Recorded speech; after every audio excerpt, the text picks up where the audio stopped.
Welcome back to my channel English with Jagadish.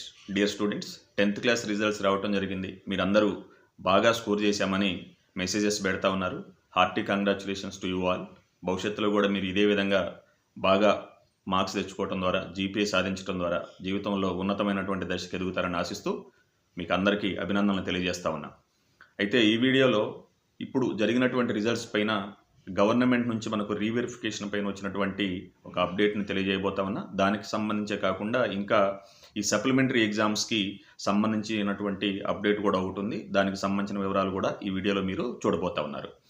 So చూస్తే ఇప్పుడు ఫస్ట్గా నేను చెప్పొచ్చేది ఏంటంటే, రీవెరిఫికేషన్కి సంబంధించి నాకు చాలా డౌట్స్ మీరు వ్యక్తం చేశారు. రీవెరిఫికేషన్కి పెట్టాలా లేదా, లాస్ట్ డేట్ ఎప్పుడు, రీవెరిఫికేషన్ చేసే ప్రాసెస్ ఏంటి, ఏ విధంగా అప్లై చేయాలి మొదలైనటువంటి విషయాలపైన డౌట్స్ పెడతా ఉన్నారు. అదే కాకుండా ఎవరెవరు రీవెరిఫికేషన్కి అప్లై చేయాలి అనేది కూడా తెలియజేస్తూ ఉన్నారు. అదేవిధంగా సప్లిమెంటరీకి సంబంధించినటువంటి ప్రాసెస్ ఏంటి, ఎప్పుడు అప్లై చేయాలి, ఎగ్జామ్స్ ఎప్పుడు ఉంటాయి అనేది కూడా మీరు అడుగుతూ ఉన్నారు. కాబట్టి వాటన్నిటికీ సంబంధించినటువంటి ఆన్సర్ ఈ వీడియోలో మీరు చూడబోతూ ఉన్నారు. ముందుగా రీవెరిఫికేషన్కి అప్లై చేయాలా లేదా అని మీరు అడుగుతూ ఉన్నారు. ఎవరెవరు అప్లై చేయాలి, చేస్తే ప్రయోజనం ఉంటుందా అని.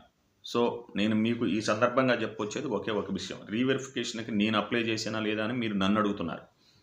రీవెరిఫికేషన్కి అప్లై చేయాలా లేదా అనేది మీ చేతిలో ఉంటుంది. మీరు ఒక పేపర్ రాసిన తర్వాత లేదా ఒక పర్టికులర్ సబ్జెక్ట్లోనో లేదా కొన్ని సబ్జెక్ట్స్లోనో రీవెరిఫికేషన్కి పెట్టాలి అనుకున్నప్పుడు పూర్తిగా అది మీ వ్యక్తిగతమైనటువంటి నిర్ణయం. మీరు ఒక్కసారి కనుక రీవెరిఫికేషన్కి అప్లై చేసుకున్నారంటే దానిపైన మీకు మార్క్స్ బాగా తగ్గాయి అని మీకు అనిపించాలి. ఎందుకంటే ఎగ్జామ్ రాసింది మీరు, ఆన్సర్స్ ఎలా రాశారో మీకు తెలియాలి.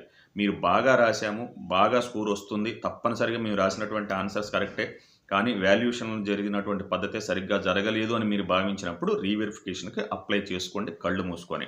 అయితే ఈ రీవెరిఫికేషన్కి అప్లై చేసేటప్పుడు మాత్రం మీరు మీ స్కూల్ హెడ్ మాస్టర్ని లేదా ప్రిన్సిపాల్ని సంప్రదించాలి. లెటర్ అయితే పెట్టుకోవాలి. రీవెరిఫికేషన్కి చేసుకున్నటువంటి ప్రాసెస్ ఏంటంటే, ముందుగా ఎవరైతే రీవెరిఫికేషన్కి పెట్టుకుందాం అనుకుంటారో వాళ్ళందరూ కూడా రీవెరిఫికేషన్ చేసుకుంటామని ఒక లెటర్ పెట్టుకోవటం, ఒక అప్లికేషన్ పెట్టుకోవటం, దానిపైన తప్పనిసరిగా మీ యొక్క స్కూల్ హెడ్ మాస్టర్ యొక్క స్టాంప్ ఏదైతే ఉంటుందో దాన్ని వేసి సిగ్నేచర్ పెట్టించుకోవాలి. దానితో పాటుగా మీ హాల్ టికెట్ నెంబర్ ఏదైతే ఉంటుందో దాన్ని కూడా జమ చేయాలి.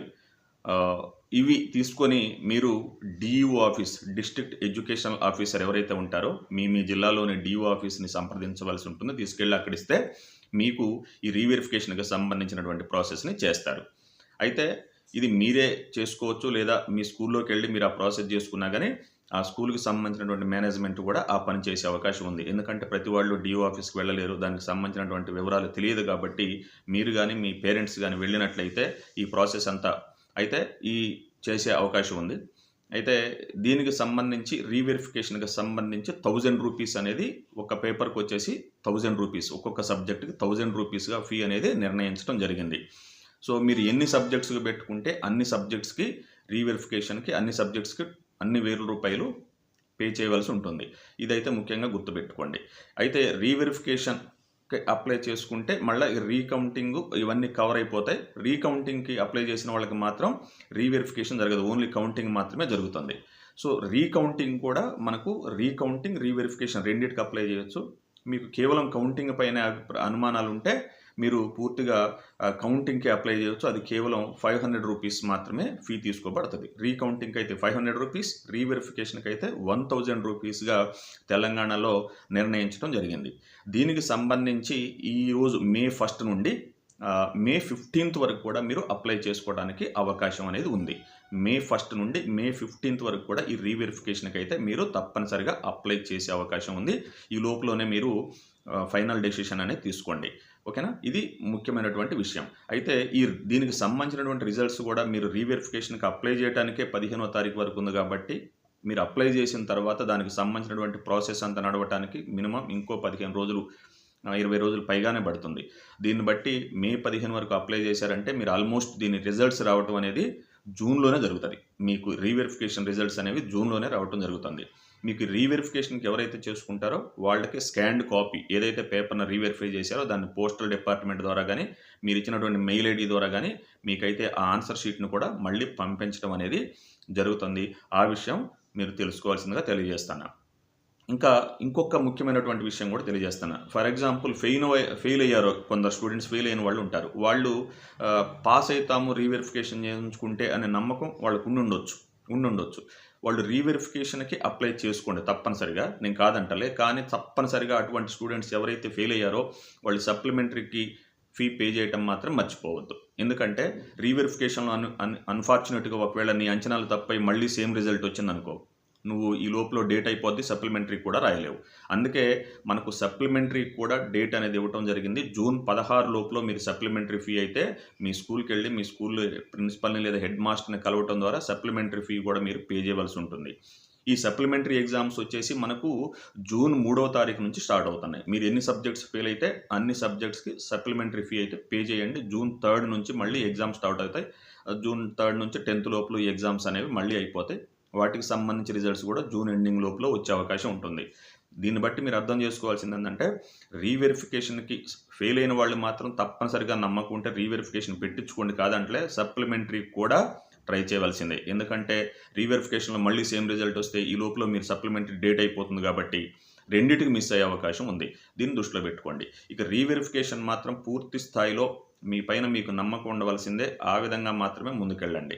అంతేగాని నన్ను అడగటం ద్వారా రీవెరిఫికేషన్కి పెట్టమంటారా సార్, వద్దంటారా, మరి మీ అభిప్రాయం ఏందని నన్ను అడుగుతా ఉన్నారు. నేనైతే చెప్పేది కాదు కదా. ఇప్పుడు నేను ఎగ్జామ్ రాస్తే రీవెరిఫికేషన్కి పెట్టాలా లేదా నా పైన నాకు నమ్మకం ఉంటుంది కాబట్టి పెడతా. మీరు ఎలా రాశారో నాకు తెలియదు. కాబట్టి రీవెరిఫికేషన్కి పెట్టుకోవాలనుకుంటే అది మీ నిర్ణయమే. 1, 2, 3 మార్క్స్కి తేడా ఉందనుకోండి, దానివల్ల డిఫరెన్స్ ఏమీ రాదు. నేను ముందుగానే చెప్తున్నా. ఒకటి మీరు అనుకున్నారు 95 వస్తాయి అనుకున్నారు, లేదా 90 వస్తాయి అనుకున్నారు, 80 వస్తాయి అనుకున్నారు, రాలేదనుకోండి, ఒక 2-3 మార్క్స్ లేదా 1 పాయింట్లో వేరియేషన్ ఉందనుకోండి జీపీఏ, దానివల్ల పెద్దగా ప్రయోజనం ఉండకపోవచ్చు. పోతే పోయినలే 1000 రూపీసేగా అనుకుంటే ప్రశాంతంగా పెట్టేయండి, అయ్యేదేం లేదు. మీ పేరెంట్స్ కూడా కొందరు మెసేజెస్ పెడతా ఉన్నారు పెట్టమంటారా లేదా అని. సో ఈ గుర్తుపెట్టుకోవాల్సింది ఏంటంటే, జరిగింది ఏదో జరిగింది, బాగా మీరు రాసి దీని గురించి తీవ్రమైనటువంటి ఆందోళన చెందవలసిన అవసరం లేదు. మళ్ళీ మనకి ఇంటర్మీడియట్ అనేది ఉంది, అక్కడైనా మీరు బెటర్ పర్ఫార్మెన్స్ అనేది చేసుకోవడానికి అవకాశం ఉంది. పక్కన వాళ్ళకి మార్క్స్ వచ్చాయి మీకు రాలేదనే బాధ మీకు ఉండుండొచ్చు, పోల్చుకుంటున్నారు కాబట్టి. అయినప్పటికీ అందుకే ఆ సందర్భంలో ఏంటంటే, మీకు పూర్తి స్థాయిలో నమ్మకం ఉంటే మీకు అంత బాధగా అనిపిస్తే రీవెరిఫికేషన్కి అప్లై చేసుకోండి. ప్రాసెస్ అంతా మళ్ళీ చేస్తారు, మీ పేపర్ మీకే పంపిస్తారు, మీ కళ్ళ ముందు మీరే చూస్తారు ఆ రీవెరిఫికేషన్ చేయించుకుంటే. ఓకేనా? ఇదైతే గుర్తుపెట్టుకొని ఇప్పుడు ఈ ప్రకారం రీవెరిఫికేషన్ డేట్ వచ్చేసి మీరు అప్లై చేసుకోవాల్సింది మే 1 నుంచి మే 15 లోపల అప్లై చేసుకోవాల్సి ఉంటుంది. ఇక సప్లిమెంటరీకి అయితే మే 16 లోపల అప్లై చేయవలసి ఉంటుంది. సప్లిమెంటరీకి మే 16 లోపల అప్లై చేయవలసి ఉంటుంది.